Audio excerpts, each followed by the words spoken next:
Oi, pessoal, tudo bem? Meu nome é Aline, eu sou graduada em História e tenho especialização em Cultura Material e Arqueologia.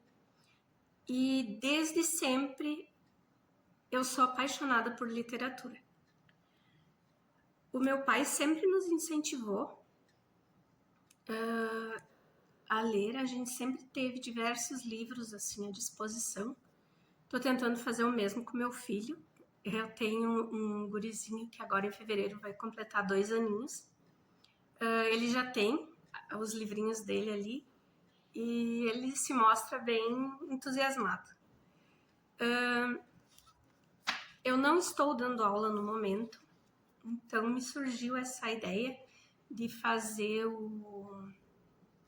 de montar um canal no YouTube para poder fazer o que eu mais gosto, que é falar sobre livros, sobre séries, sobre filmes, e espero conseguir cumprir essa missão.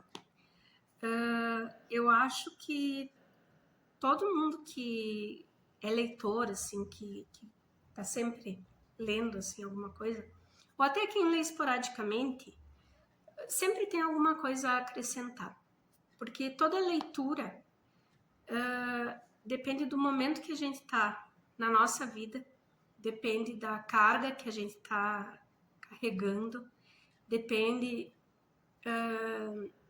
da nossa bagagem. E sempre alguém vai ver um ponto diferente. E eu acho que todos os pontos contribuem para a gente entender melhor uma obra. Hoje eu quero conversar com vocês sobre um livro que me marcou demais, assim, que eu acho importantíssimo. O livro é o The Five. Trata-se de uma pesquisa histórica sobre as 5 mulheres que foram assassinadas pelo Jack the Ripper. A autora é uma historiadora, Hayley Rubenhold, que ela é especialista no estudo de mulheres no século XIX, que é um tema bastante complexo e bastante necessário. Então aqui nós temos um mergulho na vida dessas 5 mulheres, com o intuito de trazer para elas a humanidade que foi retirada durante todo esse período. Porque geralmente a gente escuta, né? Tipo, o assassino ficou famoso. E geralmente a gente escuta, mas ele só matava prostitutas. A pesquisa provou que 4 delas não eram prostitutas. Uma era, e uma já tinha passado por isso, mas no momento não estava trabalhando com isso. Traz também um contexto histórico maravilhoso da era vitoriana. Em 1888, quando os crimes aconteceram, o primeiro foi em agosto e o último foi em outubro. 2 das mortes foram na mesma noite. A forma como a notícia foi dada, assim, é terrível. E tudo isso é tratado aqui. Então, toda a questão da mulher, toda a questão do trabalhador e toda essa questão da mídia e de como ela vende a notícia, a pesquisa ficou fantástica, gente. Assim, eu super indico esse livro. Aqui, a autora conta a história de Mary Jane Kelly, Catherine Edwards, Mary Ann Nichols, Elizabeth Stride e Annie Chapman. 4 dessas mulheres tinham muita coisa em comum. Todas elas tinham mais de 40, essas 4 tinham mais de 40 anos. Apenas a última vítima, que era mais nova, tinha 25. Essas 4 eram filhas de trabalhadores, elas todas eram da classe trabalhadora. Uma era filha de um sapateiro, uma era filha de um agricultor, uma era filha de um ferreiro e uma era filha de um operário. Todas elas tiveram batalhas diversas assim na vida. A gente está falando de mulheres no século XIX, onde se o casamento era ruim, ela tinha que aguentar aquilo ou arcar com as consequências. Essas 4 mulheres resolveram tentar viver sozinhas, porque todas elas tiveram casamentos muito difíceis. Eu não vou falar especificamente de cada uma, porque eu acho que o livro vale muito a pena ser lido. Mas eu vou citar alguns fatos da vida delas, assim, que acrescenta para entender como que elas foram parar ali, em Whitechapel, naquela época. Eu não vou falar em ordem, tá, pessoal? Mas uma delas era conseguir um casamento bom. O esposo dela era um cocheiro. Ele trabalhava com uma família bem rica, ganhava super bem e sustentava a família deles tranquilo. Porém, quando ela era nova, ela teve muitas perdas. Ela perdeu a mãe de tuberculose, depois ela perdeu irmão por tuberculose e muito cedo ela começou a beber. Quando ela estava numa situação mais tranquila, mais estável com o marido, o alcoolismo veio mais forte. E o chefe dele acabou cobrando, que ou ele ficava com ela ou com o emprego, e ele abandonou ela. Mesmo que ela ganhasse uma pensão dele por semana, não cobria o custo. Relevem, meu cachorro resolveu latir porque ele quer participar. Mesmo que ela ganhasse essa pensão, não cobria o custo de um aluguel, de um lugar para ela poder dormir todas as noites. Então, quando a mulher ia para a rua, nesse caso, ela tinha 2 opções. Ou ela ficava sozinha e se prostituía, ou o que a maioria das mulheres faziam era arrumar um companheiro com quem ela pudesse dividir a vida, enfim, né? Os 2 trabalhariam de dia, de noite dividiriam um quarto e um cuidaria do outro. Todas essas mulheres passaram por isso, exceto a última.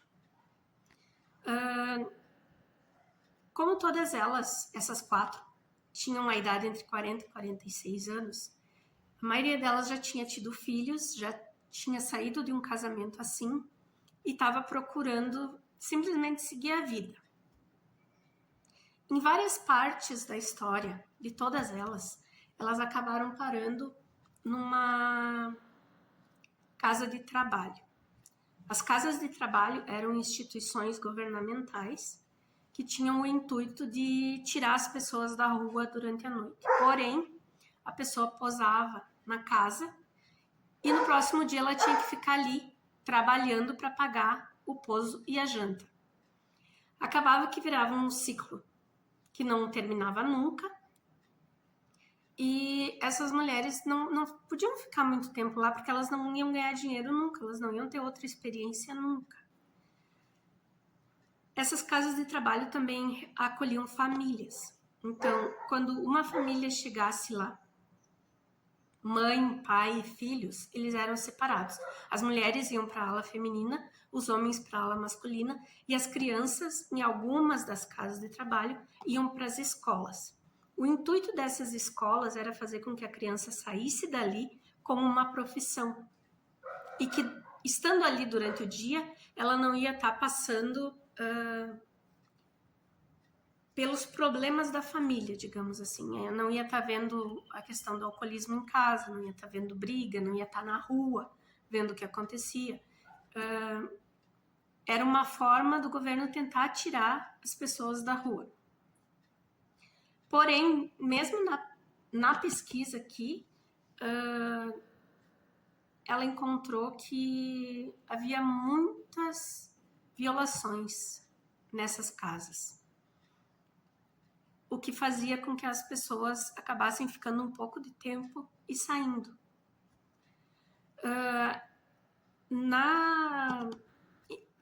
Em 1888, em Whitechapel, tinha uma rua onde moravam vários judeus. Como no sábado, o dia do sabá, os judeus não trabalham, eles acabavam contratando essas mulheres que moravam ali ao redor para fazer os trabalhos em casa, para cozinhar, para arrumar casa. Era um jeito delas ganharem um dinheiro. E 3 dessas 5 chegaram a trabalhar nas casas dos judeus. E era uma comunidade que acabava ajudando essas pessoas. A mais nova delas, a Mary Jane, ela não foi encontrada muita coisa do passado dela, só se sabe que ela começou a trabalhar com uma mulher, como prostituta mesmo, mas para a alta sociedade. Em Londres haviam restaurantes, lugares, enfim, que faziam a janta logo após um baile. As senhoras das casas levavam essas meninas e quando terminava o baile elas iam trabalhar como cliente da noite. Porém, a Mary Jane passou por uma situação de tráfico humano. A gente está falando do século XIX. Veja bem. Ela foi convidada por um desses cavalheiros para ir com ele até Paris. Ela aceitou, botou todas as roupas dela no baú e a dona da casa onde ela morava, em Londres, disse que mandaria o baú para a França. Quando ela chegou na França, ela entendeu que ela levou o golpe, porque a dona da casa em Londres não mandou o baú dela. E a dona da casa em Paris deu roupas caríssimas para ela, para que ela tivesse que trabalhar para pagar aquelas roupas. Então ela não ia conseguir terminar a dívida nunca, porque quando aquela roupa ficasse velha, ela ia ganhar outra e assim ia a dívida crescendo. Como ela era a mais culta dessas 5 mulheres, a pesquisa supõe, digamos assim, que ela era filha de uma família mais abastada, porque ela falava outros idiomas e ela pintava. Como a pintura era um passatempo muito caro, em primeiro porque o professor seria um pintor que cobraria caro para dar aula, e segundo que o material em si era muito caro, era muito aquém do que um trabalhador poderia dar para sua filha. Então, o que também colabora com essa hipótese dela ser de família mais abastada é que ela conseguiu, de alguma forma, por falar francês, provavelmente, chegar às autoridades ou à polícia e falar sobre o que tinha acontecido com ela. Ela voltou a Londres, porém, ela não podia mais ficar naquele núcleo que ela vivia.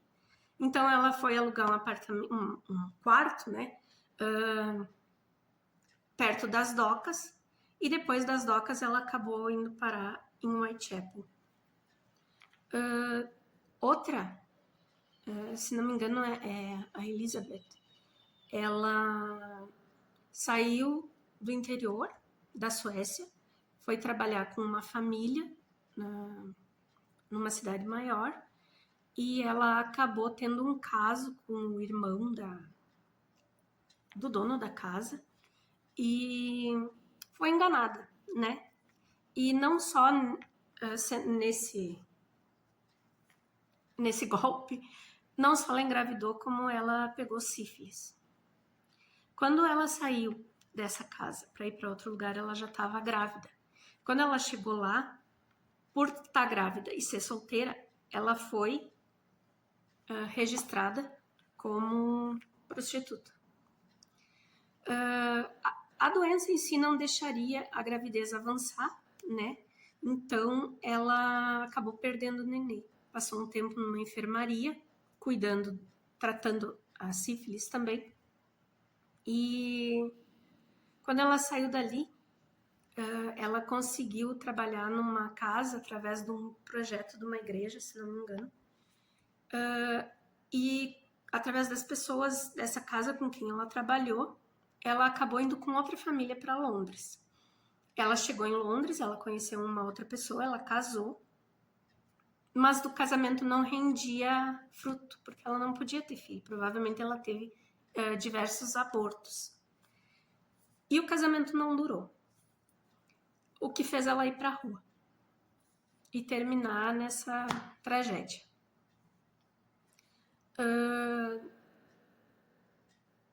São histórias que têm semelhanças, mas cada uma tem as suas características únicas. O que eu posso falar que me trouxe assim, como é que eu posso dizer? Questionamentos. São algumas questões. Por exemplo, a questão da mulher na era vitoriana, que tipo, digamos, já tinha o azar de nascer mulher, né? Porque ou ficava cuidando da casa para os pais, ou ia trabalhar para uma outra família, ou casava. Fora isso, era considerada uma pária e tinha que se virar, mesmo não sendo prostituta, ganhava o título, né? Como a gente viu. Outra questão, assim, é a questão da imprensa, que era a mídia da época, né? Durante a pesquisa, ela teve acesso aos jornais e também às investigações policiais, onde ela leu que diversas pessoas conhecidas das vítimas contaram o que elas faziam nos últimos dias ali de vida. E, exceto a Mary Jane, que era prostituta, as outras não tinham ligação nenhuma com essa profissão. De forma alguma, eu tô desmerecendo a profissão. Eu tô falando como a notícia foi dada, tentando deixar, desvalorizar as pessoas, porque numa sociedade onde você tinha que assinar por ser prostituta, já havia, assim, já era um preconceito todo concebido ao redor disso. Você dizer que a pessoa era, não sendo, era uma violação do direito da pessoa. E também é ridículo a imprensa ter levado tudo para esse lado, e mesmo sabendo que elas não eram, dizer que eram para denegrir, digamos, como se isso justificasse, como se a profissão de uma pessoa falasse mais do que o ser humano que ela é, independente da profissão que seja, sabe? A forma como a notícia foi dada,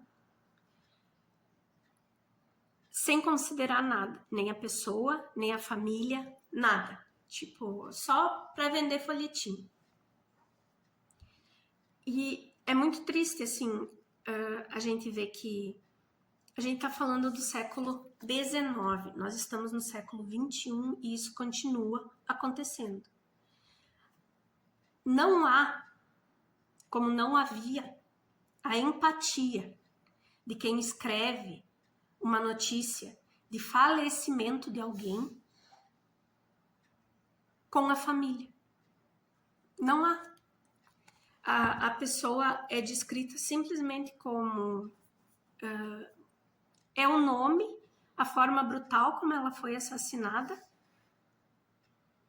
Ainda mentiam, né, sobre a pessoa, e tudo bem, ninguém questionava, sabe? Hoje em dia ainda acontece. Tipo, hoje a gente tem assim, hoje a mídia é o quê? É jornal, é internet, é TV, é rádio. A gente acha que a gente evoluiu muito, mas a gente não evoluiu, porque a notícia continua sendo dada da mesma maneira. A família que tem acesso à notícia da perda de um ente querido pela mídia, ela fica em choque, ela leva um choque, porque não tem trato nenhum. Continua sendo jogado o nome da pessoa com o acidente ou com o que tenha acontecido, e não é levado em conta que é uma vida que a família está perdendo. É um ser humano que agora pode não estar mais aqui, mas é um ser humano. Todo mundo merece a dignidade de que o seu nome só seja falado ou descrito depois que a família souber, sabe? Saber dessa forma, assim, imagina, independente da pessoa estar no convívio ou não, é um membro da família. Aqui tem casos de irmãos que tiveram que reconhecer e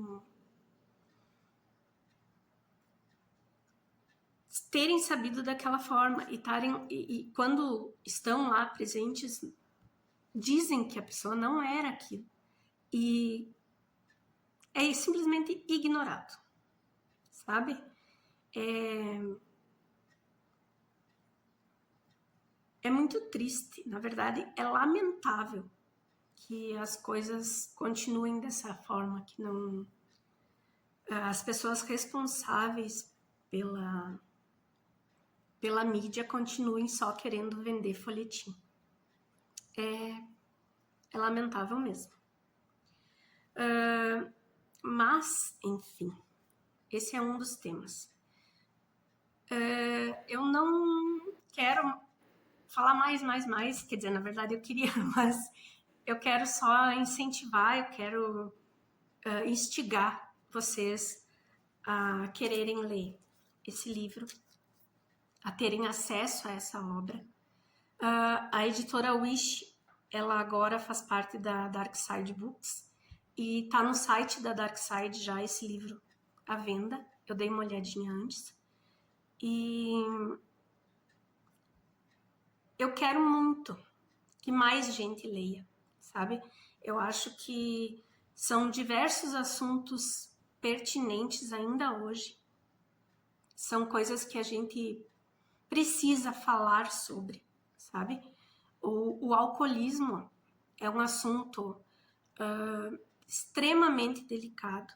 A situação das pessoas de rua é um assunto extremamente delicado, mas ambos precisam muito ser debatidos, sabe? Eu acho que, na minha singela opinião, o alcoolismo é o que abre as portas para o pior, sabe? Porque é dele que nascem outros vícios e é nele que a pessoa se afoga. Eu acho que nenhum de nós tem direito de tratar uma pessoa que está vulnerável como menos humano, sabe? Tirar a dignidade da pessoa porque ela está nessa situação. Eu acho que é questão da gente como ser humano é tentar fazer com que as pessoas consigam sair dessas condições, independente de como elas chegaram lá. Tem vidas que ainda podem ser salvas, tem pessoas que têm jeito ainda, sabe? Eu não sou a Madre Teresa, não quero pregar nada, mas é uma bandeira que eu levanto. Eu acho que a gente precisa pensar em todo ser humano como ser humano. Eu espero que vocês tenham ficado instigados, queiram ler o livro. Eu super recomendo, acho que é uma obra maravilhosa e necessária.